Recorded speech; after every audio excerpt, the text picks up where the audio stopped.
മുതലേ നമ്മൾ കുട്ടികളോട് ഇങ്ങനെ ചില ആഗ്രഹങ്ങൾ ചോദിക്കില്ലേ, അങ്ങനെ ചെറുപ്പം മുതലേ എൻ്റെ ആഗ്രഹങ്ങളിൽ പെടുന്ന ഒരു ആഗ്രഹമായിരുന്നു എൻ്റെ ചേട്ടൻ്റെ കല്യാണത്തിന് ഞാൻ തന്നെ പെട്ടി പിടിക്കണത്. അങ്ങനെ കല്യാണ തലേദിവസമുള്ള തിരക്ക് പിടിച്ച ഓട്ടങ്ങളിലാണ് ഞങ്ങൾ ഡ്രസ് ട്രയലൊക്കെ തലേദിവസമാണ് കേട്ടോ നോക്കിയിട്ടുണ്ടായിരുന്നേ. അപ്പം അങ്ങനെ കാർ ബാക്കിലുള്ള സാധനങ്ങളും അതിൻ്റെ ഇടയിൽ നെയിൽസ് വെച്ചു. അങ്ങനെ ഫൈനലി എൻ്റെ ആഗ്രഹം സഫലീകരിച്ചു ഗൈസ്. പെട്ടി എൻ്റെ കയ്യിലാണ് ഇരിക്കുന്നത്.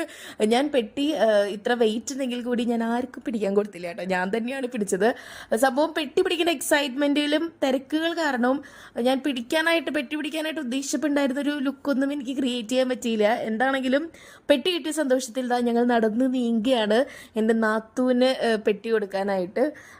പെട്ടിയില്ല പുടവ് കൊടുക്കാനായിട്ട്. അപ്പം വളരെയധികം സന്തോഷത്തിൽ ഇങ്ങനെ എക്സൈറ്റ്മെൻറ്റിൽ ഇരിക്കുകയാണ്. ഇപ്പം എൻ്റെ മനസ്സിൽ മൊത്തം പുടവ് കൊടുക്കട്ടെ എന്നാണ് ഞാൻ പറഞ്ഞുകൊണ്ടിരിക്കുന്നത് കേട്ടോ. അങ്ങനെ എന്താ പറയുക, ഭയങ്കര യാദൃശികമായിട്ട് ഞാനും എൻ്റെ നാത്തൂനും